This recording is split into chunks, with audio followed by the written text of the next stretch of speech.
മാനം കാക്കാൻ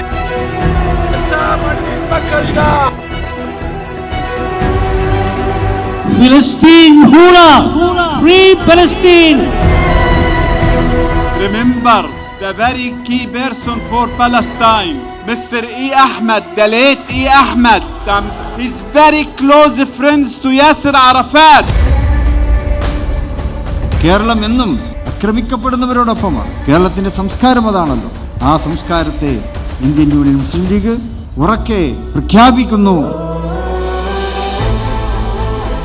ദൈവം സഹായിച്ചാൽ തീർച്ചയായും ഫലമുണ്ടാവും എന്നുള്ള കാര്യത്തിൽ യാതൊരു സംശയവുമില്ല. ഫലം ഉണ്ടാവുക തന്നെ ചെയ്യും.